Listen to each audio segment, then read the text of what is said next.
باللہ من الشیطان الرجیم بسم اللہ الرحمن الرحیم ربی زدنی علما ربی اشرح لی صدری ویسر لی امری واحلل عقدۃ من لسانی یفقہوا قولی اما بعد فاعوذ باللہ من الشیطان الرجیم بسم اللہ الرحمن الرحیم سورۃ آل عمران۔ انشاءاللہ آج ہم آیت نمبر 23 سے 30 تک جائیں گے اللہ کے حکم سے انشاءاللہ۔ اللہ تعالیٰ سب سے پہلے کہنے والے کو عمل کی توفیق عطا فرمائے اور آپ لوگوں کو بھی سن کے سمجھ کے عمل کی توفیق عطا فرمائے۔ بسم اللہ الرحمن الرحیم۔ الم تر الی الذین اوتوا نصیبا من الکتاب یدعون الی الکتاب اللہ لیحکم بینہم ثم یتولی فریق منہم وہم معرضون۔ کیا تو نے ان لوگوں کو نہ دیکھا جنہیں ملی کچھ حصہ کتاب کا، انہیں اللہ کی طرف بلایا جاتا ہے تاکہ وہ کتاب ان میں حکم کرے، پھر اس سے بعض منہ پھیرتے ہیں اور وہ منہ پھیرنے والے ہیں۔ بسم اللہ الرحمن الرحیم۔ کیا نہ دیکھا تم نے ان کی طرف، تو اب یہ بات شروع ہو رہی ہے کہ کیا تم نے دیکھا، کیا تو نے دیکھا نہیں، یعنی کہ بنی اسرائیل سے مخاطب ہیں، یہ ایک بہت بڑا یہ اعزاز ہے، جیسے نا ان سے کہا جا رہا ہے کیا تو نے ان لوگوں کو نہ دیکھا جنہیں ملی کتاب کا کچھ حصہ۔ تو کس کو ملی ہے کتاب کا کچھ حصہ؟ بنی اسرائیل کو ملی تھی۔ کیا کتابیں تھیں؟ توریت اور انجیل ان کے پاس آئی تھی، تو یہ انہی سے بات ہو رہی ہے۔ کیا تو نے نہ دیکھا، یعنی کہ یہ بنی اسرائیل سے کہا جا رہا ہے کہ یہ بہت بڑا ان کو آنر ملا تھا، بہت بڑا ان کا اعزاز تھا کہ جو ہے اللہ نے بنی اسرائیل کو چوز کیا تھا، ان کا انتخاب کیا تھا، اپنی کتابیں ان کو دی تھیں، توریت اور انجیل۔ اور کتاب کا جو نصیب، کوئی اب کتنی بڑی بات ہے نا کہ کسی قوم کے اوپر یہ آنا بہت بڑا اعزاز تھا، ان کا کتاب کا نصیب ان کو حاصل ہوا تھا۔ اور ان کی طرف پیغمبر بھی آئے تھے، آپ سب جانتے ہیں، پے در پہ بے تحاشا اللہ تعالیٰ نے ان کے یہاں پیغمبر بھیجے تھے۔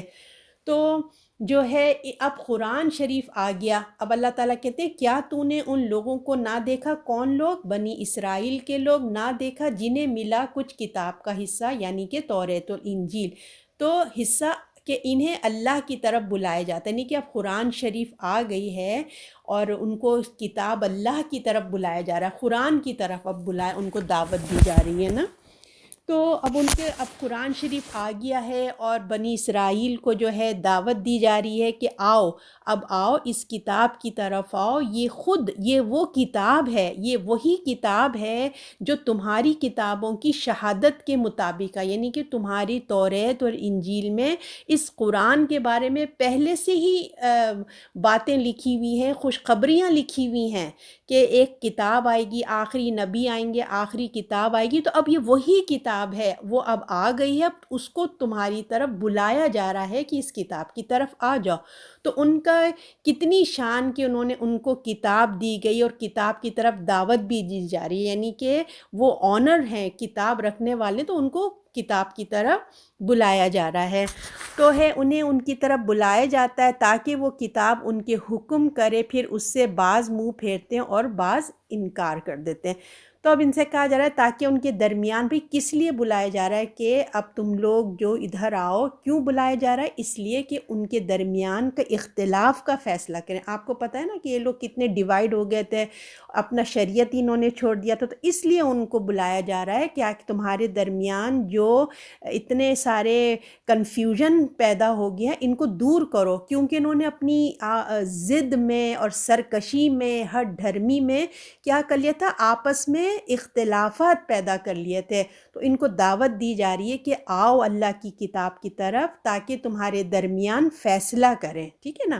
مگر تم دیکھتے ہو کہ ایک گروہ ان کا جو کیا کرتا ہے، منہ پھیرتا ہے اور اپنی مرضی کے اور نفس کی خواہش کے مطابق کتابوں کو، ان کی توریت اور انجیل کو انہوں نے اپنے نفس اور خواہشوں کے مطابق اس کو بدل دیا ہے۔ تو آج کا معاملہ نہیں، یہ ان کی ہسٹری ہی بتاتی ہے کہ انہوں نے ہمیشہ ہی یہی رویہ کیا ہے، کہ ہمیشہ سے انہوں نے اللہ کے احکامات کو پیٹھ پیچھے ڈالا ہے۔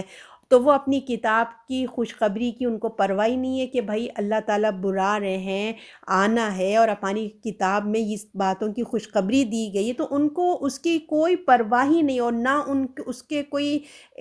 ڈراوے کا کوئی ڈر ہے کہ بھائی اللہ تعالیٰ اس میں ڈراوے بھی بتا رہے ہیں کہ جو اللہ اور اس کے رسول کو نہیں مانیں گے تو اس کی سزا کیا ہوگی۔ نہ اس خوشخبری کی ان کو کوئی کیر ہے کہ بھائی ہمارے کتاب میں خوشخبری تھی کہ آخری کتاب آخری رسول آئیں گے، نہ اس کی پرواہ ہے، نہ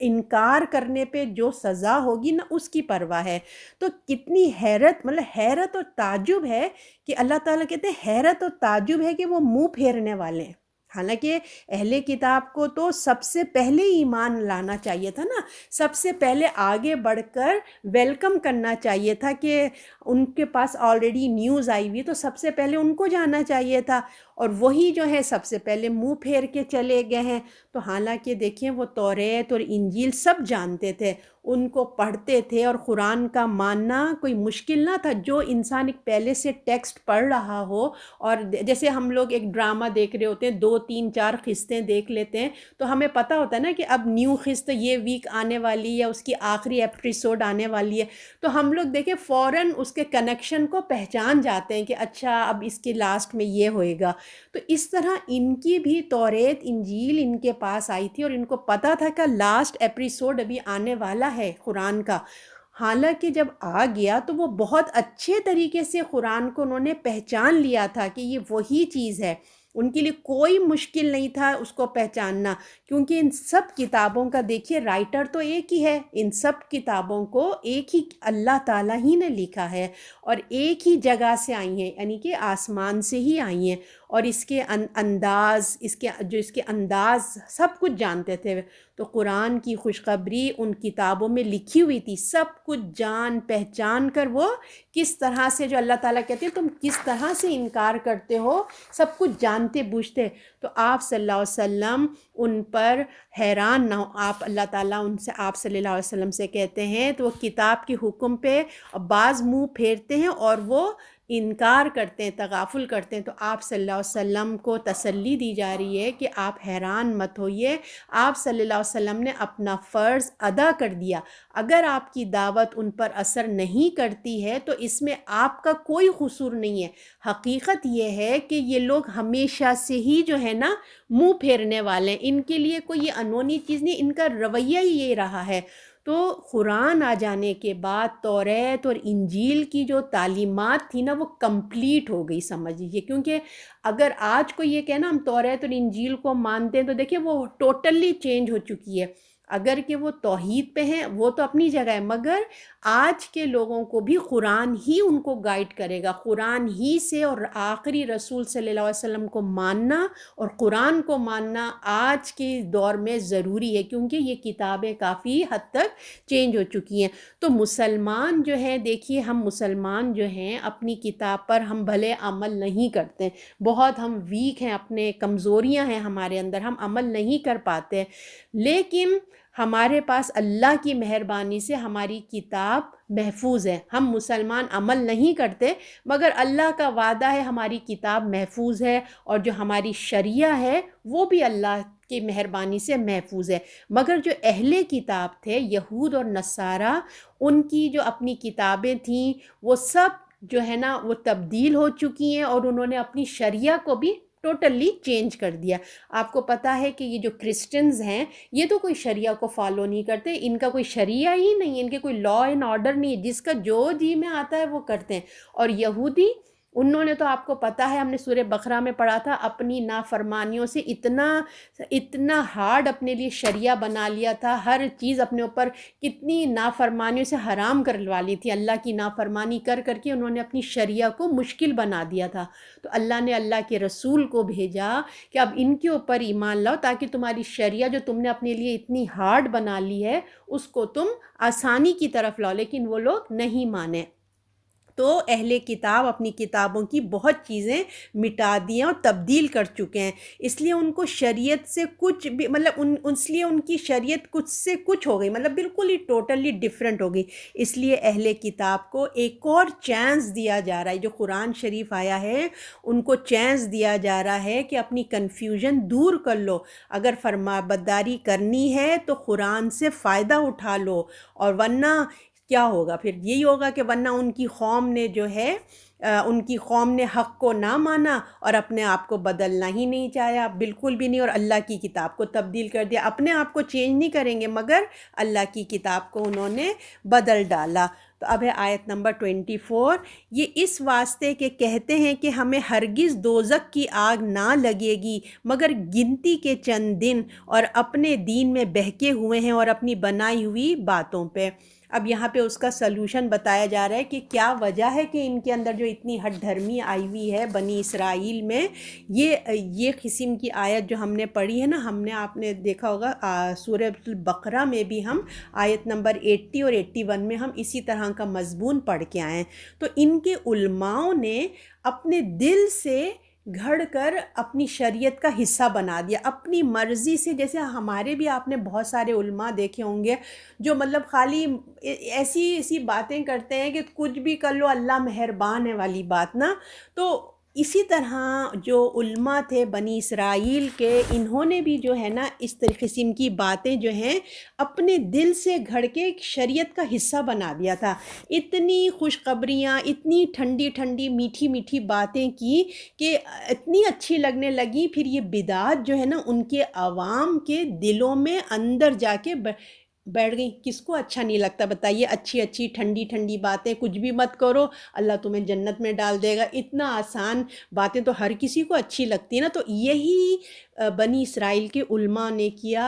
اتنی انہوں نے ایسی باتیں کی کہ لوگ جو ہیں عمل سے ہی دور ہو گئے۔ تو وہ اس پر اتنا اعتماد کر کے بیٹھ گئے ان کی عوام کہ ہم کو تو کچھ بھی نہیں ہوگا، کیونکہ دیکھیں وہ نبیوں کی اولاد تھے۔ یہ تو آپ سب جانتے ہیں کہ کتنے نبی بنی اسرائیل میں آئے، تو وہ نبیوں کی اولاد تھے، اللہ کے پسندیدہ تھے وہ لوگ۔ تو وہ یہ کہتے تھے کہ ہم تو نبیوں کی اولاد ہیں، ہم تو فیورٹ ہیں اللہ تعالیٰ کی، یہ کیسے ہو سکتا ہے کہ نبی کی اولاد کو اللہ آگ میں ڈال دے؟ یہ تھا ان کا کانسیپٹ۔ تو یہ اسی لیے کہہ رہے ہیں یہ اس واسطے کہ کہتے ہیں کہ ہمیں ہرگز دوزخ کی آگ نہ لگے گی مگر گنتی کے چند دن، اور اپنے دین میں بہکے ہوئے ہیں اپنی بنائی ہوئی باتوں سے، یعنی کہ اپنی ہی بنائی ہوئی باتوں سے یہ خود ہی لاسٹ ہو چکے ہیں۔ اپنے سے انہوں نے ازیوم کر لیا ہے کہ ہم تو بڑے نیک لوگ ہیں، نبیوں کی اولاد ہیں، ہمیں کہاں سے آگ لگ جائے گی نا۔ تو ہم کبھی بھی مطلب، اور اگر چلے بھی گئے بالفرض اگر ہم چلے بھی گئے تو ہم وقتی طور پہ جائیں گے۔ تو دیکھیے جب یہ جب یہ عقیدہ ایسے دل میں بیٹھ جائے گا تو بتائیے کون دین کی ذمہ داریوں کو پورا کرنا چاہے گا؟ تو ان کو تو سوچنے سمجھنے کا، پھر وہ کیوں اس قرآن کی طرف توجہ ہوں گے جب ان کو فری میں جنت مل رہی ہے؟ ان کے نفس کو بھی کنٹرول کرنے کی ضرورت نہیں ہے۔ جیسے آپ دیکھ رہے ہیں ابھی یہاں پہ آپ کے سامنے ہیں امریکہ میں کرسچینٹی، وہ لوگ کوئی چیز کا ان کے پاس حجاب ہے، وہ چاہے جیسے کپڑے پہن لیں، جو گناہ کر لیں، اڈلٹری کر لیں، جوا کھیل لیں، شراب پی لیں، کچھ بھی کر لیں، ان کو کوئی شرم، کوئی حیا، کوئی ڈر، کوئی خوف ہے؟ کیوں؟ اس لیے کہ ان کے عقیدہ ان کے علماء نے یہ ڈال دیا کہ عیسیٰ علیہ السلام سارے تمہارے گناہ لے کے چلے گئے، تم مزے سے کرو وہ سارے گناہ۔ یہی کانسیپٹ ان بنی اسرائیل یہودیوں میں بھی آ چکا تھا اور ان کے اندر بھی آ چکا تھا۔ تو وہ سوچتے ہی نہیں تھے، وہ سمجھتے ہی نہیں تھے، ان کو ضرورت ہی نہیں تھی، کون اپنے نفس کو کنٹرول کرے، اتنے فری چھوڑ دو، بس انجوائے کرتے رہو۔ تو ان کو سوچنے سمجھنے کا، پھر وہ کیوں اس قرآن کی طرف متوجہ ہیں؟ اگر ہم ان کو قرآن کی دعوت دیتے ہیں تو اس میں آپ کو پتہ ہے قرآن تو کہتا ہے یہ نہ کرو، یہ نہ کرو، ایسا کرو، ویسا، تو پھر کون اپنے آپ کو وہ کہتے ہیں کہ ہم کیوں اس میں اپنے آپ کو ڈالیں نا۔ تو قرآن نے یہ بات واضح کر دی کہ ان کا عقیدہ جھوٹا ہے۔ اللہ تعالیٰ نے یہ کہہ دیا کہ اپنے دین میں بہکے ہوئے ہیں اپنی بنائی ہوئی باتوں سے، تو اللہ تعالیٰ نے کہا، یہ واضح کر دیا کہ ان کا عقیدہ جھوٹا ہے۔ اللہ کے اوپر ایسی تہمت، جھوٹ باندھ رہے ہیں یہ لوگ۔ اللہ نے ایسی کوئی بات نہیں کہی کہ ان کو جنت میں اللہ ڈال دے گا، چاہے وہ کتنے ہی گناہ گار ہو۔ یہ اللہ پہ جھوٹی بات کر رہے ہیں۔ اللہ نے کبھی بھی بنی اسرائیل سے یہ نہیں کہا ہے کہ وہ جو چاہیں کرتے پھریں، چند دن کی سزا کے بعد وہ جنت میں پہنچ جائیں گے۔ اللہ نے ایسا کوئی کمٹمنٹ اللہ نے نہیں کیا ہے۔ تو وہ لوگ ایسی باتوں کی وجہ سے اپنے آپ کو دھوکے میں رکھے ہیں وہ لوگ۔ تو اتنا ان لوگوں نے اپنے آپ کو دھوکہ دے دیا ہے۔ تو دیکھیے، انسان کو جو بات فکر مند بناتی ہے نا، وہ عمل کی طرف لاتی۔ جب انسان کو فکر ہوتی ہے دوزخ سے، اللہ کے غضب سے، تو انسان کیا کرتا ہے؟ فکر مند ہوتا ہے اور اپنی عمل کی طرف اپنے آپ کو بہتر کرتا ہے نا۔ وہ اللہ کی طرف انسانوں کو جو بات اللہ کی طرف پلٹاتی ہے، اللہ کی طرف جھکاتی ہے۔ تو اس بنی اسرائیل کا عقیدہ یہ ہو گیا تھا کہ ہم کو جانا ہی نہیں ہے، پہلی بات ہم جائیں گے نہیں۔ اگر بالفرض اگر چلے بھی گئے تو کیا ہے، صرف چند دن کے لیے گئیں گے۔ تو یہی باتیں کیوں، اور بھی باتیں دین میں انہوں نے گھڑ لی تھی کہ ہم تو چوزن پیپل ہیں، ہم تو نبیوں کی اولاد ہیں، تو ہم کیسے دوزخ میں چلے جائیں گے۔ تو انہوں نے اپنے سے ایزیوم، اور ان کے علماء نے ان کی دماغوں میں ڈال دیا تھا، تو وہ خود دھوکے میں چلے گئے۔ اللہ نے کہا یہ تو خود دھوکے میں چلے گئے۔ تو انہوں نے اپنے لیے عقیدہ خود بنا لیا تھا۔ تو ہمارے اعمال چاہے کیسے بھی ہوں، ہم کو جہنم میں نہیں ڈالا جائے گا، اور ڈالا بھی جائے گا تو چند دن،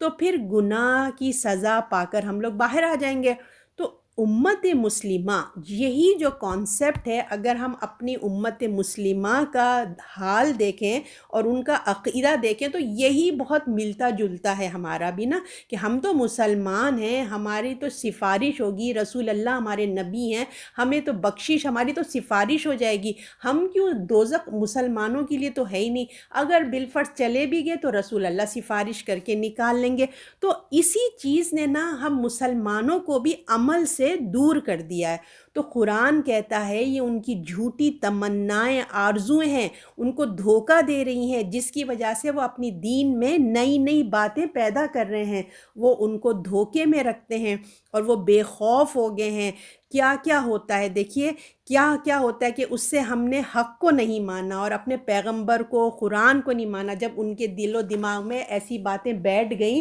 تو نہ وہ قرآن کو ماننے کے لیے تیار ہو رہے ہیں، اور نہ وہ اپنی تیاری کچھ کر رہے ہیں۔ اپنی خواہشات کو انہوں نے کیا کیا، شریعت بنا لیا۔ اپنے جو نفس کی ہے یہ سب جھوٹی باتوں کو انہوں نے اپنا شریعت بنا دیا، غلط عقیدہ بنا لیا۔ اور اس کا اثر کیا ہوا، جب انہوں نے اپنے کانسیپٹ خراب کیے، اپنے آپ کو دوزخ والا ہی نہ بنایا، تو ان کے عمل پہ اس کا اثر پڑ گیا۔ اگر آج ہم کو کوئی بتا دے، آپ کو مجھے بتا دے کہ جو کچھ بھی تم کرو دوزخ میں نہیں جائیں گے، تو دیکھیں آپ اور میں کتنے ریلیکس ہو کے بیٹھ جائیں۔ کوئی ہم کو بس یہ بتا دے ارے بس تمہارے لیے تو جنت پکی ہے نا، تو ہم لوگ بالکل ریلیکس ہو جائیں گے۔ اور شیطان تو دیکھیے یہی چاہتا ہے نا، شیطان تو چاہتا ہی یہی ہے کہ کسی طرح ہم اللہ کے بندوں کو آخرت کی فکر سے نا دور کر دے، ان کی یہ فکر ہی چلی جائے کہ مرنا ہے، کچھ کرنا ہے، اس فکر سے ہی دور کر دو۔ اس لیے اپنے عقیدہ ہمیں ہمارا ٹھیک ہونا چاہیے۔ سب سے پہلے اللہ کے رسول نے دیکھیے ہمارے عقیدے کی بات بتائی ہے نا، عمل کی بات بعد میں بتائی، پہلے ہمارا سب سے پہلے عقیدہ ہم کو صحیح کرنا ہے۔ تو اللہ تعالیٰ میرا اور آپ کا بھی ہمارا عقیدہ درست ہو، تاکہ ہم جو ہیں ہم اپنی آخرت کی تیاری کرنے والے بنیں گے، ورنہ ہمارے اندر بھی پھر وہ ہم دھوکے میں چلے جائیں گے۔ آیت نمبر 25، پھر کیا ہوگا جب انہیں ایک دن جمع کریں گے جس میں کوئی شک نہیں، ہر شخص کو اپنا کیا ہوا پورا پورا مل جائے گا اور ان کی حق تلفی نہ ہوگی۔ اب بتائیں، اب اللہ تعالیٰ کہہ رہے ہیں بتاؤ بتاؤ اس دن کیا ہونے والا ہے جب یہ لوگ اس قسم کے زوم میں ہیں کہ ہم تو سیدھے سیدھے جنت میں جائیں گے۔ عیسائی سمجھتے ہیں کہ حضرت عیسیٰ علیہ السلام ہمارے گناہ لے کے چلے گئے۔ مشرکین انہوں نے اپنا ایک عقیدہ بنایا ہے کہ کچھ نہ کچھ ہو جائے گا۔ مسلمان بھی اپنے اپنے ایک زوم میں بغیر کوئی عمل نہیں کر رہا مگر ایک خوش فہمی میں۔ اب اللہ تعالیٰ کہہ رہے ہیں اب سوچو اب کیا ہوگا جب ہم انہیں ایک دن جمع کریں گے جس میں کوئی شک نہیں، ہر شخص کو اپنا کیا ہوا پورا پورا دیا جائے گا بدلہ، اور حق تلفی نہ ہوگی۔ تو جب ہم کو جنت میں جانا ہی ہے تو جی بھر کے، جیسے لوگوں کا خیال ہے کہ جی بھر کے انجوائے کر لو بھائی، ہے نا، تو یہ لوگ تو خوب امیدیں لگائے بیٹھے ہیں، جن کے شیطان نے ان کے عقیدوں کو بگاڑ دیا ہے، تو وہ خوب امیدیں لگائیں کہ جب ہم کو جنت میں جانا ہی ہے تو بھی دنیا کو انجوائے کرو، خوب خوب مزے کرو، چلو کوئی فائدہ کوئی کچھ نہیں، جو جی میں آئے گناہ کر لو، کیا ہے، ہم کو تو بخشش ہی بخشش ہے۔ تو آخرت کے بارے میں مزے کے خواب دیکھتے رہو، کچھ بھی نہیں ہونے والا، بس ہماری تو مزے ہی ہیں۔ لیکن اس وقت اللہ تعالیٰ کہتے ہیں کیا ہوگا جب ان کے سامنے قیامت حقیقت میں سامنے آ جائے گی، جس کے آنے میں کوئی شک ہی نہیں ہے۔ اور آپ جو ہے نا، دوسرا ہر نفس کو اللہ تعالیٰ نے کہا ہے ہر نفس کو جو اس نے کیا ہے بھرپور بدلہ دے دیا جائے گا، کوئی کمی بیشی نہیں ہوگی، کسی کی حق تلفی نہیں ہوگی، ذرہ ذرے کا حساب اس کے سامنے، معمولی سا معمولی جو اس نے کام کیا ہے نا، اتنا منا ذرے کا بھی جو کام کیا اس کا رزلٹ اس کے سامنے آ جائے گا۔ تو اب اہل کتاب خود سوچ لیں کہ آج اپنی مرضی کا عقیدہ جو انہوں نے بنا لیا ہے، جو ہم پچھلی آیت میں پڑھ کے آئے تھے کہ انہوں نے اپنی مرضی کی چیزیں بنا لی ہیں، تو جو انہوں نے اپنی مرضی کا بنا لیا ہے خود سے بہت ہی خوش ہو رہے ہیں اور مزے کر رہے ہیں۔ اس دن کیا ہوگا اگر انسان اس دن کو یاد رکھے تو وہ گناہ کا خیال بھی دل میں نہ لائے۔ آج اللہ ہمیں اس غفلت سے جگا رہا ہے، اللہ تعالیٰ ہمیں وارن کر رہے ہیں کہ دیکھو وہ دن آنے سے پہلے پہلے اپنی اصلاح کر لو۔ اب آیت نمبر 26، آپ کہہ دیجئے کہ اے سلطنت کے مالک، تو سلطنت دے جسے چاہے اور سلطنت چھین لے جسے چاہے، عزت دے جسے چاہے، ذلیل کر دے جسے چاہے، تیرے ہاتھ میں ہے سب خوبی، بے شک تو ہر چیز پر قادر ہے۔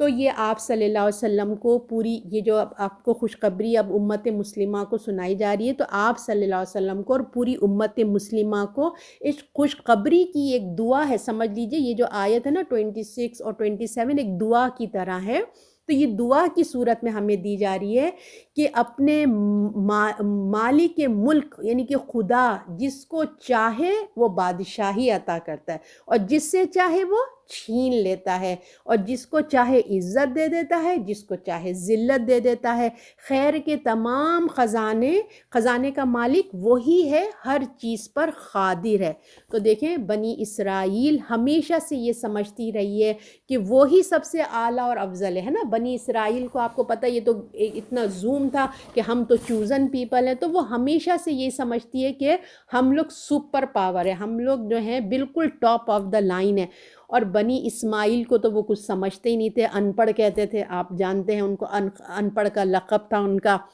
اس دعا نے ان کی غرور کو توڑ دیا ہے۔ یہ جو بنی اسرائیل کا جو گھمنڈ تھا، جو سرکشی تھی، جو غرور تھا، اس دعا نے ان کا غرور کو توڑ دیا۔ تو مالک کے ملک نے، کائنات نے، ہمارے اللہ رب العزت پروردگار نے یہ نعمت اب کیا کری، بنی اسرائیل سے لے کے بنی اسماعیل کو دے دی۔ یہ نعمت جو آنرشپ، جو امامت کا آنرشپ تھا، وہ بنی اسرائیل سے لے کے بنی اسماعیل یعنی کہ رسول اللہ جو عرب کے لوگ تھے ان کے حوالے کر دی۔ بنی اسرائیل امامت کی دیکھیں حفاظت نہیں کر سکی، جو بنی اسرائیل تھی یعنی کہ اہل کتاب جو تھے، جو اللہ نے ان کو اونرشپ دی تھی، جو ایک اتنی بڑی ذمہ داری دی تھی اسلام کی، وہ اس کی حفاظت نہیں کر سکے۔ تو ان سے یہ اونرشپ لے کے، ان سے یہ عہدہ لے کر بنی اسماعیل کو دے دیا جا رہا ہے، اور بنی اسرائیل اس امامت سے بھی اور گئی اور بادشاہت سے بھی گئی۔ جو اتنا جو گھمنڈ تھا، اتنا جو غرور تھا بنی اسرائیل کو، اس سے دیکھیے یہ لے لیا، اتنا بڑا آنر بھی لے لیا، اور جو ان کی بادشاہت، وہ جو پوری دنیا پہ راج کرتے تھے کہ ہم ہیں سب سے چوزن پیپل، اللہ نے ان کو وہ بھی خاک میں ملا دیا۔ اور بنی اسماعیل کو جب اللہ نے عزت بخشی ہے نا، عزت مل گئی، تو بنی اسرائیل کو بے عزتی مل گئی، تو عزت اور ذلت کون دیتا ہے؟ اللہ دیتا ہے۔ تو اللہ تعالیٰ فرماتے ہیں سلطنت کے مالک سلطنت دے جسے چاہے اور سلطنت چھین لے جسے چاہے۔ دیکھیں چھین لے کیا کہا گیا ہے، لینا نہیں بولا، چھین لیا، کیونکہ جب کسی کے پاس مال و دولت آ جاتا ہے، کوئی عہدہ کوئی پوسٹ آ جاتا ہے، تو کوئی اتنی آسانی سے دینے کو تیار نہیں ہوتا، اس سے چھین لیا جاتا ہے، وہ دینے کو نہیں چاہتا، اس کو چھین کے لے لیا جاتا ہے۔ جس سے چاہے عزت دے، جسے چاہے ذلیل دے۔ اللہ نے بنی اسرائیل کو بے عزت کیا، بنی اسماعیل کو اللہ نے عزت دے دی، ذلیل کرے جسے چاہے۔ تیری ہی ہاتھ میں ہے سب خوبی، بے شک تو ہر چیز پہ قادر ہے۔ تو امت مسلمہ تم یہ مت سمجھو جو عزت اللہ نے اب ہمیں دی ہے، آپ کو دی ہے، جو اللہ نے ہمیں امت مسلمہ کو جو عزت عطا فرمائی ہے، دے رکھی ہے، تو بنی اسرائیل کی طرح ہم کو نہیں ہونا ہے نا، اور صرف ہم کو کیا کرنا ہے، اللہ کا حق سمجھنا ہے، ہمیں ان کی طرح تکبر نہیں کرنا، اللہ کے احکامات کو نہیں چھوڑنا، کہ مطلب ان کی طرح سمجھ جانا کہ یہ تمہارا حق ہے، جس طرح بنی اسرائیل کو پراؤڈ تھا کہ جو کچھ ملا ہے ہم ڈیزرو کرتے ہیں کیونکہ ہم نبیوں کی اولاد ہیں، تو یہ ہمارا حق ہے۔ تو اللہ نے کہا بنی اسماعیل امت مسلمہ اب تمہارے اندر یہ غرور نہیں آنا چاہیے کہ تم ڈیزرو کرتے تھے، تمہارے بڑے لوگوں کی نیکیاں ہیں، تمہارا حق تھا، یہ تمہیں اسی لیے ملا، تمہارے بڑے لوگوں کی نیکیاں تھیں جو تمہارے سامنے آئی ہے۔ صرف اور صرف یاد رکھو یہ اللہ کا فضل ہے جو تمہیں اللہ تعالیٰ نے عطا فرمایا ہے، تو اس ذمہ داری کا حق ادا کرو، جو اللہ نے تمہیں اونرشپ دی ہے اس کا حق ادا کرو، اور خدا سے دعا کرتے رہو، اپنے پروردگار سے دعا کرتے رہو، اور تم اپنی ذمہ داری سے ہٹ گئے تو بنی اسرائیل کا انجام دیکھ لو کہ کس طرح اللہ نے اس کو عزت سے بے عزت کیا ہے، تو تم بھی اپنا اس کے آئینے میں اپنی دیکھ لو کہ تمہارا کیا حال ہونے والا ہے۔ تو اپنے آپ کو عاجزی میں رکھو، کیونکہ سارا کا سارا اختیار اللہ ہی کے ہاتھ میں ہے، جس کو محروم کرتا ہے اللہ کے حکم سے ہوتا ہے، اور جس کو عطا کرتا ہے وہ بھی اللہ ہی کے پاس سے آتا ہے، ہر چیز کی قدرت اس کے اختیار میں ہے۔ تو دیکھیں یہ آپ کے میرے لیے یہ ایک لیسن ہے کہ ہم بھی امت مسلمہ میں ہیں، تو ہمیں بھی اپنی ذمہ داری کو جو ہے نا سمجھنا چاہیے کہ اللہ تعالیٰ جو ہے ہم سے کیا چاہتے ہیں، ہمیں اللہ کے احکامات پہ چلنا ہے اور اس کے دین کو ہمیں آگے اسپریڈ کرنا ہے۔ تو اب ہے آیت نمبر 27۔ تو رات کو دن میں داخل کرتا ہے اور دن کو رات میں داخل کرتا ہے، اور تو زندہ مردے سے نکالتا ہے اور مردے کو زندے سے نکالتا ہے، تو جسے چاہے بے شمار روزی دیتا ہے۔ تو اب جو ہے اب اللہ تعالیٰ ہمیں اپنی قدرت کی اور بھی شاہکار اللہ تعالیٰ ہمیں بتا رہے ہیں کہ اللہ تعالیٰ کی قدرت کتنی بے پناہ، کیا کیا بڑی ہے پروردگار ہمارا اتنا بڑا پروردگار ہے کہ اللہ تعالیٰ بنی اسرائیل کو جس طرح دیکھیے نا روحانی بادشاہت عزت کا آخری مقام تھا نا، جیسے اللہ تعالیٰ نے بنی اسماعیل کو روحانی بادشاہت بھی دی، عزت کا آخری مقام یعنی نبوت جیسے بنی اسرائیل سے لے کر بنی اسماعیل کو دے دی تھی نا، کتنا بڑا مقام دیا، اس کو دعا کی شکل میں مسلمانوں کو تعلیم دی جا رہی تھی کہ اگر تم اپنے ایمان کی بدولت بادشاہت کے مالک بنے ہو نا، کیونکہ بنی اسماعیل جو تھی وہ اچھے کام کیے، ایمان کی بدولت اس کو اللہ تعالیٰ نے بادشاہت دے دی، تو اب جو بادشاہت دی ہے تو اور جو بنی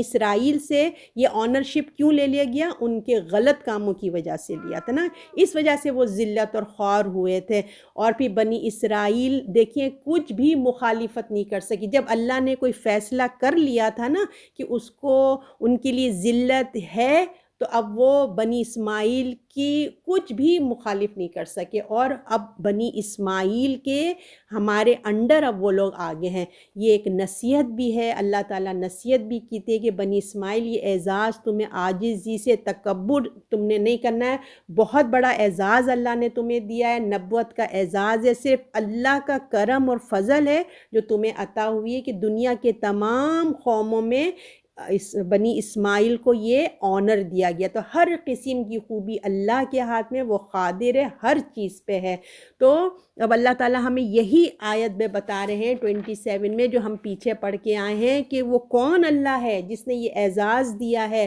یہ کون ہے. اب اس کے بارے میں ہمیں اور تعریفیں اللہ بتاتے ہیں کہ اللہ تعالیٰ نے اپنی قدرت اور اختیار کا بیان تھا، جیسے ہم پچھلی آیت میں پڑھے، ہر شے پہ کلی اختیار حاصل ہے. وہ جسے چاہتا ہے عزت اور امارات دیتا ہے، جسے چاہتا ہے ذلت اور رسوائی دے دیتا ہے. تو اس آیت میں بھی اس نے دیکھی یہ حقیقت کو اور مزید اللہ تعالیٰ نے ہمیں بتایا کہ کائنات میں ہر طرح کی جو ہم چینجز دیکھتے ہیں نا، وہ کس طرح چینجز موسموں میں چینج آتا ہے، رات اور دن میں چینجز آ جاتے ہیں، ہے نا. وہ کبھی رات کو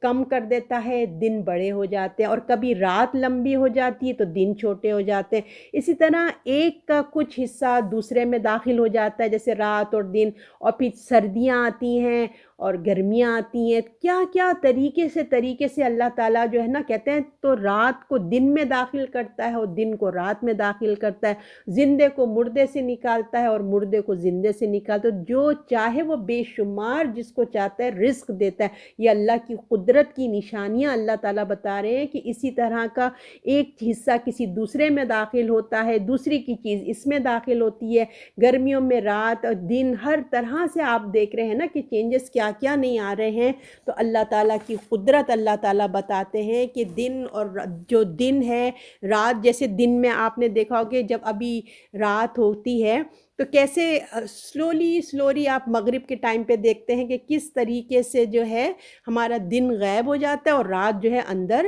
پوری چھا جاتی ہے. اور اسی طرح جب دن شروع ہونے والا تو رات بالکل خاموشی سے چلی جاتی ہے، تو رات دن میں چھپ جاتا ہے. تو یہ چکر جو ہے نا چل رہا ہے. اس لیے زندگی اور موت کی نشانیاں ہر جگہ پھیلی ہوئی ہیں، یعنی کہ رات اور دن یہ بھی کتنی بڑی نشانی. ایک آتا ہے تو ایک چلا جاتا ہے، وہ کہاں چلا جاتا ہے؟ اللہ نے کہا اس زندگی اور موت کی نشانیاں ہر جگہ پھیلی ہوئی ہیں. جس طرح بنی اسرائیل کا زوال ہوا، بنی اسماعیل کی نئی زندگی آئی. وہ دیکھیں تھے، وہ مر گئے، اب بنی اسماعیل کی زندگی آ گئی. فلسطین جہاں پہ حضرت ابراہیم علیہ السلام نے آ کے وہ اپنا کتنے بیٹے کو آباد کیا، حضرت اسحاق علیہ السلام تھے، وہاں کتنے نبی آئے، ہے نا. اور پھر اس کے بعد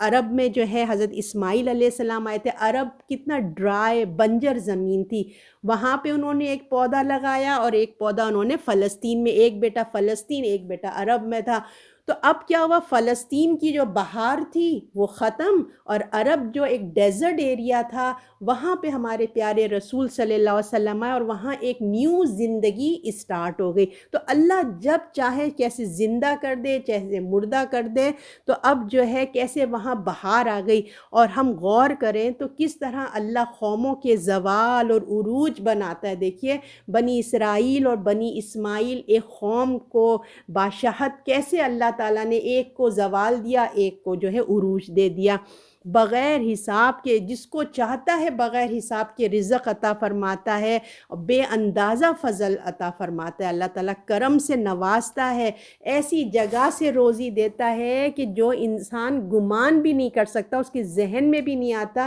وہاں سے اللہ تعالیٰ اس کو جو ہے روزی عطا فرماتا ہے. تو دیکھیں یہ سب چیزیں اللہ کے سوا کوئی بھی نہیں کر سکتا، کسی کی بھی نہیں ہے مجال کہ وہ کر سکتا ہے. رات کو دن میں یعنی حالات بدل دیتا ہے، یعنی کہ دن اور رات کے حالات سے مطلب انسان کی زندگی کے بھی حالات بدل جاتے ہیں، فکر، غم، خوف، سب کچھ تبدیل ہو جاتا ہے. کس طرح ایک بیج، جب آپ لوگ ایک بیج کو بوتے ہیں مٹی میں، ہم لوگ فلاورز کے یا عام پودا، کوئی بھی پودا ہم نکال دیں، کتنا بے جان ہوتا ہے نا، وہ بے جان سی بیج ہم مٹی میں اس کو لگاتے ہیں اور وہ ایک زندہ، بالکل ایک زندہ تازہ سا ایک گرین سا پودا نکل آتا ہے. اور چند دن میں بھی ہم دیکھتے ہیں، چند سالوں میں وہی پودا جو ہے زندہ، وہ پودا مر جاتا ہے نا. ایک انڈا دیکھتے ہیں نا آپ، انڈا کیا ہوتا ہے، ایک مردہ ٹائپ کا ہوتا ہے، اس میں سے ایک دیکھیے ایک چوزا نکل آتا ہے. کیسے کیسے اللہ تعالیٰ کی نشانیاں ہیں کہ رزق کی چابی جو ہے نا سب اللہ کے ہاتھ میں، ہماری زندگی، ہمارا رزق اللہ کے ہاتھ میں، اس لیے اسی پہ ہمیں بھروسہ کرنا چاہیے اور اسی کی طرف ہم کو لوٹ کے جانا چاہیے۔ تو یہ اللہ کی بہت پیاری جو 26 اور 27 آیت ہیں، آپ لوگ چاہیں تو یاد کر لیں، یہ بہت پیاری اللہ کی قدرت کی، وحدانیت کی ساری چیزیں اللہ تعالیٰ بتا رہے ہیں اس میں۔ آیت نمبر 28، مسلمان کافروں کو دوست نہ بنائے، مسلمانوں کو چھوڑ کر، اور جو کوئی یہ کام کرے تو اسے اللہ سے کوئی تعلق نہیں مگر اس حالت میں کہ تم اس سے بچاؤ کرنا چاہو، اور اللہ تمہیں اپنے سے ڈراتا ہے اور اللہ ہی کی طرف تم کو لوٹ کر جانا ہے۔ تو اب یہاں بتایا جا رہا ہے کہ ہم نے اللہ کی قدرت جیسے پڑھی آیت میں نا، بڑی بڑی قدرت پڑھی کہ ہر قسم کی جو ذلت ہے، عزت ہے، قدرت اللہ کے اختیار میں ہے نا۔ تو اب جو صحیح معنی میں جو واقعی دل اور دماغ کی ایمان کے ساتھ مسلمان ہوا ہے، اس پر یقین رکھتا ہے اللہ کی قدرت، اللہ کی وحدانیت پہ، جو ہم پچھلی آیتوں میں بھی پڑھ کے آئے، واقعی اگر وہ مسلمان ہے تو اس کے شائن شائن ہی نہیں، اس کو سوٹ ہی نہیں کرتا کہ ایسے اچھے ایمان والے مسلمان اپنے مسلمان بھائیوں کو چھوڑ کر، ان کو کافی نہیں سمجھ کے، ان کو ڈیگریڈ کر کے اللہ کے دشمنوں سے جا کے دوستی کریں، یہ اللہ کو گوارا نہیں ہوتا۔ اس وقت دیکھیں، اس وقت جب قرآن نازل ہو رہا تھا، اور آپ جانتے ہیں کہ وہ ٹائم کیسا تھا کہ کچھ لوگ جو تھے اس وقت جو ہے وہ بیٹا جو ہے وہ مسلمان تھا تو باپ کافر تھا، ہے نا، اور کچھ مومن تھے اور کچھ مومن نہیں تھے، تو اسی طریقے سے کام ہو رہا تھا۔ مومن ہے، کوئی مومن کی مدد کرتے تھے، کوئی نہیں بھی تھے۔ تو اللہ اپنی ذات سے کی بات بتاتے ہیں ہم کو کہ دیکھو، جس کے دل میں ایمان کی رمق آ گئی ہے، اس وقت خاص طور پہ جو مسلمان جو پوری طرح سے دین میں داخل ہو چکے تھے نا،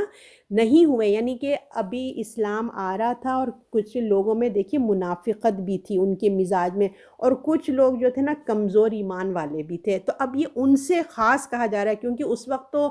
رسول اللہ ہے، دین ابھی چل رہا ہے، تو اللہ نے بہت اسٹرکٹلی ان کو روکا تھا کہ اب آر ہو جاؤ یا پار ہو جاؤ، تو تم دین میں داخل ہو جاؤ، پورے کے پورے دین میں داخل ہو جاؤ، یا ایک سائڈ پہ ہو جاؤ۔ یہ ڈاما ڈول والا کام نہیں چلے گا، کیونکہ اب ایک اسلام کو پروان چڑھنا تھا، ہے نا۔ ایسے لوگ ہوں گے بیچ میں تو کتنا نقصان ہو سکتا ہے نا۔ تو یہاں پہ تھا نا، دین میں داخل نہیں ہوتے تھے، یعنی کہ جو پورے کچھ اس طرح خاص طور پہ مسلمان جو پوری طرح سے دیکھیں جو دین میں داخل نہیں ہو رہے تھے نا، وہ ڈاماڈول ہوتے تھے، جہاں اپنا فائدہ دیکھتے تھے وہ ان کی طرف ہو جاتے تھے۔ اور یہودی ایسے جو ویک لوگ ہوتے ہیں نا، ہم مسلمانوں میں اس قسم کے جو کمزور لوگ ہوتے ہیں، تو جو کفار ہیں، پھر وہ اس سے جو واقعی جو جس کی شیطانیت دماغ ہے نا، جو اسلام کے دشمن ہے، جو اسلام کو نقصان پہنچاتے ہیں اور اسلام کے لیے جو ہے وہ کوئی نہ کوئی ڈھونڈتے رہتے ہیں کہ کیا ہمیں کریں کہ اسلام میں جو ہے کوئی نقصانات ہو، تو وہ اسی قسم کے جو کمزور مسلمان ہوتے ہیں نا، جو اپنی مفاد کے لیے، اپنے فائدوں کے لیے ان کے اندر گھس جاتے ہیں، پھر وہ ان کو یوز کر کے اسلام کو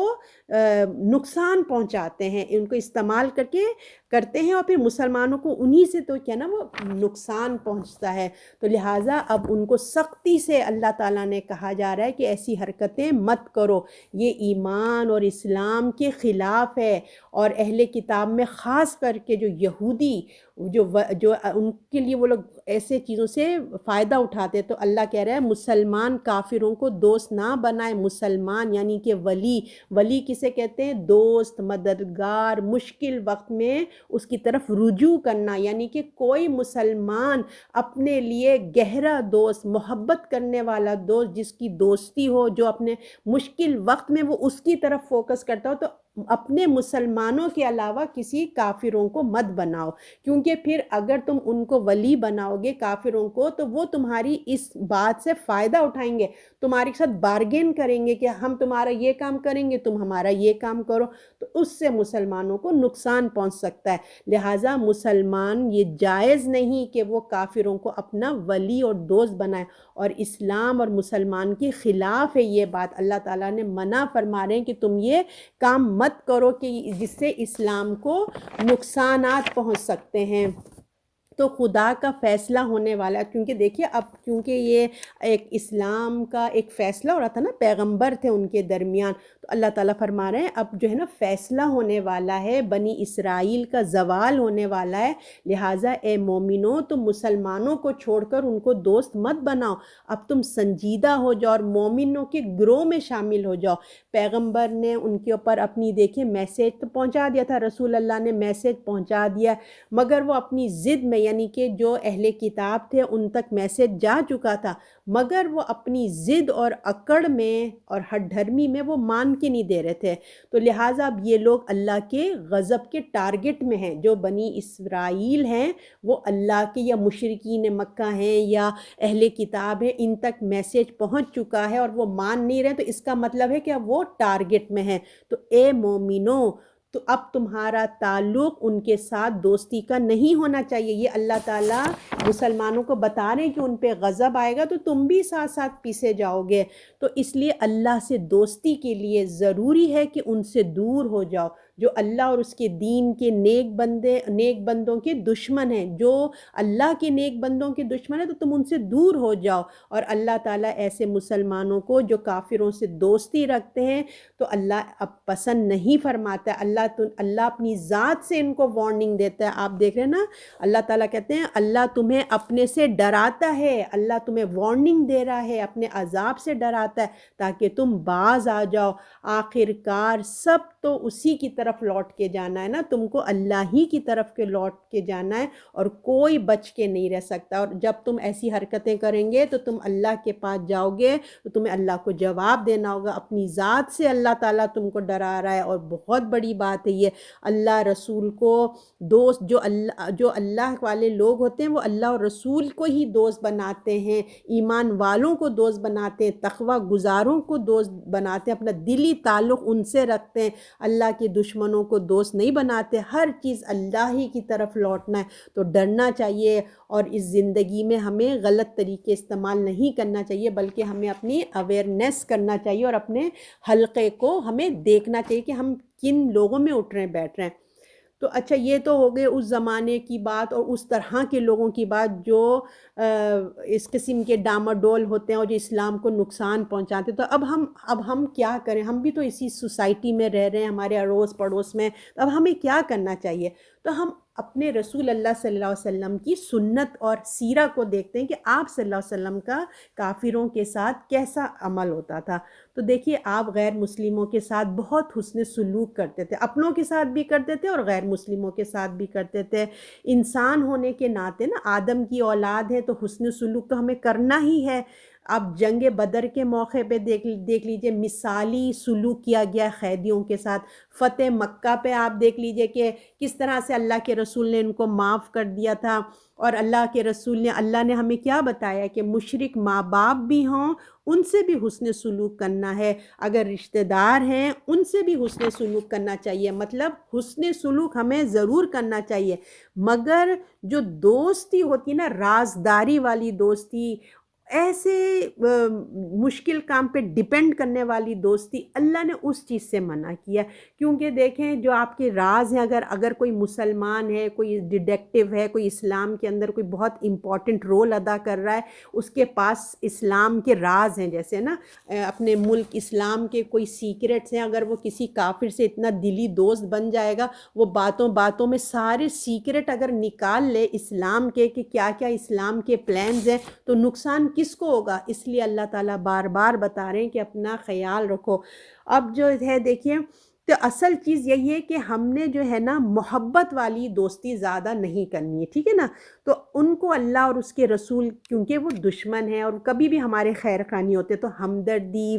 ویسے تو ایک ڈاکٹر مسلمان ہے جیسے، تو وہ تو اب غیر مسلمانوں کا علاج بھی کرے گا، کوئی بھوکا ہے تو اس کو کھانا بھی کھلائے گا، پیسہ بھی دے گا، ٹھیک ہے نا، اگر کوئی غیر مسلم مہمان آیا ہے آپ کے پاس تو اس کی آپ خوش اخلاقی سے اس کی مدد بھی کریں گے، اس کو کھانا بھی کھلائیں گے، تعلق کیونکہ اچھا رکھنا ہے۔ اگر آپ اپنے اڑوس پڑوس سے اچھے تعلقات نہیں رکھیں گے تو آپ دین اسلام کیسے پہنچائیں گے نا؟ تو اپنے ساتھ اگر کوئی بزنس کر رہا ہے، جاب کر رہا ہے، آپ کے ساتھ اسکول کالج میں پڑھتا ہے،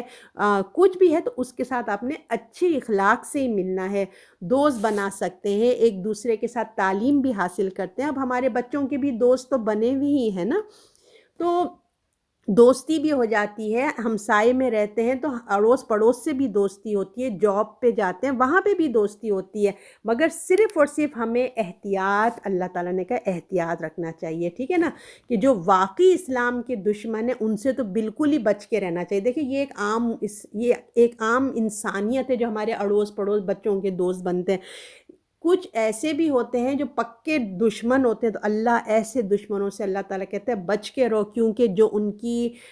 کی جو دوستی کرے گا نا وہ ان کو استعمال کریں گے، ٹھیک ہے، اسلام کو نقصان پہنچائیں گے، اور وہ مسلمان وہی ہوں گے جس کے دل میں، کون ان سے بھی دوستیاں کرے گا؟ ایسے لوگوں سے جس کے دل میں اللہ رسول کی ابھی محبت، اہمیت کچھ بھی اتنی نہیں ہے، وہی لوگ جا کے پھر نا ان سے وہ کریں گے دوستیاں۔ اس کی صحیح مثال ابھی آپ لوگ دیکھیں، وہ عثمان کا جو ایک سیریل چل رہا ہے، عثمانیہ سلطنت کا اور ارطغرل کا، آپ نے اس میں اس کیریکٹر کو نا آپ بہت اچھے طریقے سے ان ڈراموں کے ذریعے سمجھ سکتے ہیں، کیونکہ اب میں آپ کو اتنا پرانی عرب کی باتیں بناؤں گی، اسلام کی، تو شاید آپ کو اتنی اچھی پکچر سامنے نہ آئے کہ کیسے منافقین ہوتے تھے جو اسلام کو نقصان پہنچاتے تھے بظاہر مسلمان بن کے۔ وہ تو مسلمان بنتے تھے نا، اندر سے اسلام کی نفرت تھی، مگر اگر آپ ان ڈراموں میں آپ دیکھیں گے نا، بظاہر اپنے آپ کو مسلمان کہتے تھے، مگر ان کے درمیان کفار اور یہ منگول کون تھے، ان کے درمیان گھس کے ان سے فائدے بھی حاصل کرتے تھے، اور سارا سیکریٹ اپنے مسلمانوں کا ان کو دیتے تھے، اور مسلمانوں کو نقصان پہنچاتے تھے، اور پھر سلطنت عثمانیہ کیسے ڈاؤن فال ہوا، انہی جیسے مسلمانوں کی وجہ سے ڈاؤن فال ہوا۔ تو اللہ اسی چیز سے اس آیت میں منع کر رہا ہے کہ تم نے ایسے حرکتیں نہیں کرنی، تو اس کا مطلب ہے اگر تم ایسا کرو گے تو تمہارے دل میں اللہ کی محبت، اسلام کی محبت نہیں ہے، تبھی تم یہ کر رہے ہو۔ تو یہ بہت اللہ تعالیٰ نے ہمیں اویئرنیس دی ہے۔ اب آیت نمبر 29، 29 یس، تو کہہ دے اگر تم اپنے جی کی بات چھپاؤ گے یا ظاہر کرو گے تو اللہ اسے جانتا ہے، اور اسے معلوم ہے جو کچھ آسمانوں میں ہے، جو کچھ زمین میں، اللہ ہر چیز پر قادر ہے۔ اب یہاں پہ اللہ تعالیٰ بتا رہے ہیں کہ جو اس قسم کے جو مسلمان ہیں، بظاہر جو دلوں میں نفاق اور اہل کفر کی دوستی ان کے دل میں ہے، اور نفاق ہے جو تمہارے دلوں میں ہے، سامنے تو مسلمانوں کے مسلمان بنے ہوئے ہیں اور پیچھے اپنے دل میں کفار کی محبت رکھے ہوئے ہیں نا، اور دو پرسنالٹی انہوں نے رکھی۔ تو اللہ تعالیٰ کہہ رہے ہیں تم لوگوں کو تو بیوقوف بنا رہے ہو، لوگ کو سادے ہیں، ان کو سمجھ نہیں آ رہی، لیکن اللہ سے کوئی چیز چھپی ہوئی نہیں ہے، تم لوگ چھپاؤ یا ظاہر کرو، اللہ سب جانتا ہے کہ دوستی بھی ہے وہ، کیونکہ تم تو وہ چاہ رہے ہو نا کہ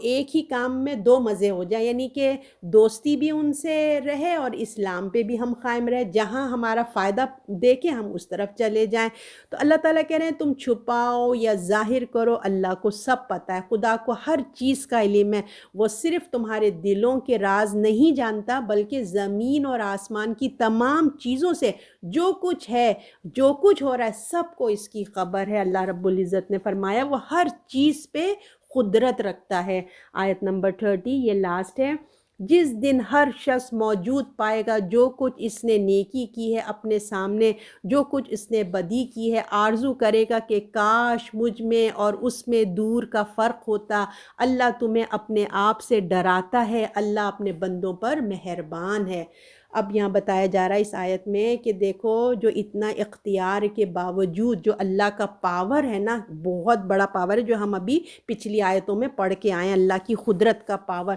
اتنا پاور ہونے کے باوجود اگر وہ تمہاری حرکتوں پہ، تمہارے ایٹیٹیوڈوں پہ پکڑ نہیں کر رہا ہے، تمہیں ڈھیل دے رہا ہے، اگر یہ تم اس کے دھوکے میں نہیں آ جاؤ، اگر وہ رحیم ہے نا تو تم یہ سمجھ رہے ہیں کہ تم اس کو دھوکہ دے دیں گے، تم اس کے دھوکے میں مت آ جاؤ، وہ قہار بھی ہے۔ تمہاری ان حرکتوں سے تم کو اگر سزا نہیں مل رہی ہے، تم یہ سمجھ رہے ہو کہ میں جو بھی کروں مجھے تو میرا اللہ کوئی سزا ہی نہیں دے رہا ہے، تم سزا کے مستحق بن چکے ہو، مگر کیونکہ اللہ تعالیٰ رحیم ہے اس لیے تم کو ایک دن کے آنے کے لیے اس نے انتظار میں رکھا ہوا ہے. ایک دن ہے، مقرر ہے ایک دن. اللہ تعالیٰ فرما رہے ایک دن ہے جس دن ہر شخص موجود پائے گا جو کچھ اس نے نیکی، یعنی کہ جو تمہیں ڈھیل دے رہا ہے وہ صرف اس لیے کہ اللہ نے اس سارے ان کاموں کا ایک دن مقرر کیا ہے. اس دن ہر ایک کے سامنے اس کی نیکی اور برائی سامنے آ جائے گی، اور سب اس کے سامنے آ جائے گی. جو وہ دنیا میں اس کو مہلت اور ڈھیل کے دھوکے میں آ کے اس نے آخرت کو اہمیت نہیں دی اور فکر نہیں، کوئی تیاری نہیں کی، یعنی کہ بس اللہ تو ہم تو گناہ کرتے ہیں کچھ بھی نہیں ہوتا، دیکھو ہم جھوٹ بولتے ہیں ہماری زبان تو نہیں کٹ جاتی، ہم گناہ کرتے ہیں ہمارے ہاتھ تو نہیں کٹتے، کچھ بھی نہیں ہوتا. تو انسان نیڈر پہ نیڈر ہوتے چلے جاتا ہے. ایک دفعہ گناہ کیا کچھ بھی نہیں ہوا، اس نے کہا ارے کچھ بھی تو نہیں ہوتا چلو کرتے ہیں. تو وہ دھوکے میں آ رہا ہے. اللہ کی جو انسان کو ڈھیل ملی ہوئی ہے نا، ایک وقت مہلت ملی ہوئی ہے، تو انسان سمجھتا ہے کہ میں تو بڑا نیک ہوں، دیکھو اللہ مجھے تو کچھ بھی نہیں کہتا ہے. تو ان کو یہاں یہ سمجھایا جا رہا ہے کہ اس مہلت اور ڈھیل کے دھوکے میں مت آ جاؤ. آخرت کو تم امپورٹنس نہیں دے رہے ہو، تم آخرت کو اہمیت نہیں دے رہے ہو، تمہیں کوئی فکر اور کوئی تم تیاری نہیں کر رہے ہو. اب وہ خود جو ہے اب تم دیکھ لو گے کہ جب وہ دن آ جائے گا تو تم کیا کہو گے. جس دن ہر شخص موجود پائے گا جو کچھ اس نے نیکی کی اپنے سامنے اور جو کچھ اس نے بدی کی، یعنی کہ ہر نیکی ہر برائی اس کے سامنے آ جائے گی جو اس نے کی، اور وہ آرزو کرے گا، وہ کہے گا کاش، ہائے کاش کہ مجھے اور اس میں دوری کا فرق ہو جائے، یعنی کہ جو میرے اعمال ہیں اور یہ دن ہٹ جائے ہمارے سامنے سے. کہے گا کاش اس کے اعمال کے درمیان دوری پیدا ہو جائے، چلے جائے ہمارے سامنے سے نا. دنیا میں دیکھیے انسان بہت سی چیزوں پہ پردہ ڈالتا ہے، اب وہاں پہ سب ہر چیز کھل کے آ جائے گی. تو اللہ تعالیٰ آگے کہہ رہے ہیں اللہ تمہیں اپنے آپ سے ڈراتا ہے. دیکھیے دوبارہ وارننگ آ گئی. ہم نے بھی پچھلی آیت میں بھی یہی پڑھی تھی نا کہ اللہ اپنے آپ سے ڈراتا ہے. اللہ کہہ رہا ہے کہ اویئرنیس ہو جاؤ، وہ دن آنے والا ہے، تم غفلت میں مت رہنا. اللہ تمہیں ڈراتا ہے اور اللہ اپنے بندوں پہ مہربان ہے. اللہ اپنے بندوں سے بہت محبت کرتا ہے، اس لیے بار بار کہتا ہے کہ دیکھو اس مہلت کو دھوکہ مت سمجھنا. یہ مت سمجھنا کہ اگر تمہیں زندگی ہے، کوئی برے کام کر رہا ہے، اس کے ساتھ کوئی برا نہیں ہو رہا ہے. ہم بہت سارے لوگوں کو دیکھتے ہیں نا کہ لوگ کتنا دھوکہ دے دیتے ہیں، جھوٹ بول دیتے ہیں، کیا کیا کر دیتے ہیں، مگر وہ بہت اچھی زندگی گزار رہے ہوتے ہیں. بہت زندگی میں ہر ایک کے ساتھ ہوتا ہوگا. ہم تو اللہ تعالیٰ کہہ رہے ہیں یہ ایک ڈھیل ہے، یہ ایک مہلت ہے، انسان کو دیتا ہے تاکہ وہ اپنے آپ کو سدھار لے، اپنے گناہوں کی معافی مانگ لے، صحیح راستے پہ آ جائے. اس لیے کہ اللہ مہلت دیتا ہے کہ تم اپنے آپ کو سدھار لو، اس وقت سے فائدہ اٹھا لو. اللہ اپنے بندوں پہ مہربان ہے، اسی لیے دیکھیں نا محبت کرتا ہے تو ہمیں وارننگ دے رہا ہے کہ اپنے رویوں کو درست کر لو. وہ پکڑ آنے سے پہلے اپنے آپ کو بچا لو تاکہ وہ دن نہ آ جائے کہ تم پھر حسرت کرو. تو دنیا میں دیکھیے انسان بہت ساری چیزوں پہ پردہ ڈال کے زندگی گزار رہا ہوتا ہے نا. جیسے انسان کے اپنے اندر کا معاملہ لے لیں، اندر کتنے دلوں میں کینہ ہے، بغض ہے، نفرتیں پال کے رکھی ہیں، ہے نا. انسان کے اندر کیا کیا ہے سامنے والے کو تو نہیں سمجھ آ رہا ہے، وہ پردہ ڈلا ہوا ہے اور زندگی گزری جا رہی ہے. مگر قیامت میں وہ دن ہوگا کہ جس دن یہ پردہ اٹھ جائے گا، ہر ایک کا عمل سامنے آ جائے گا، ہر نیکی اور برائی کو وہ سامنے پائے گا. وہ تمنا کرے گا کہ جب ہر چیز اس کے سامنے آ جائے گی نا، ایک ذرہ ذرہ برابر نیکی، ذرہ برابر برائی آ جائے گی، وہ کہے گا کاش یہ دن نہ آتا، ابھی نہ آتا، فاصلہ پیدا ہو جاتا، ابھی کیوں آ گیا. یہ انسان کی کیفیت بیان ہو رہی ہے، یعنی کہ ایک فیوچر کی چیز. دیکھیں آپ کو کوئی بتاتا ہے کہ آج سے 10 سال بعد کیا ہونے والا ہے؟ کوئی بتاتا ہے آپ کو؟ کوئی نہیں بتاتا. یہ ہمارے اللہ تعالیٰ ہیں جو ہمیں غیب کی خبریں دے رہے ہیں، ہمیں بتا رہے ہیں کہ یہ ایسا ہی ہونے والا ہے. اس وقت کا انسان کی کیفیت کو آج ہمارے سامنے پیش کر رہے ہیں تاکہ ہم اپنے عقل و شعور سے کام لیں. تو کہہ رہے ہیں کہ تمہیں اس وقت سے تمہیں بتا رہے ہیں کہ تمہیں نصیحت کرتا ہوں کہ اپنے اعمال درست کر لو، جو اللہ کا حکم ہے اس کو مان لو، اس کی فرما برداری میں آ جاؤ. اللہ تمہیں اس لیے تم کو ڈراتا ہے کیونکہ وہ تم پر مہربان ہے. اس لیے نہیں کہ وہ ہمیں ڈرا ڈرا کے زندہ رکھنا چاہتا ہے، بلکہ وہ ہم سے محبت کرتا ہے. وہ تم قیامت میں مصیبت سے بچ جاؤ، اس سے پہلے کہ وہ وقت آئے وہ تم کو بچانا چاہتا ہے۔ اگر کوئی پکڑا گیا تو کوئی اس کی پکڑ کو چھڑا نہ سکے گا۔ اللہ اکبر۔ اگر اللہ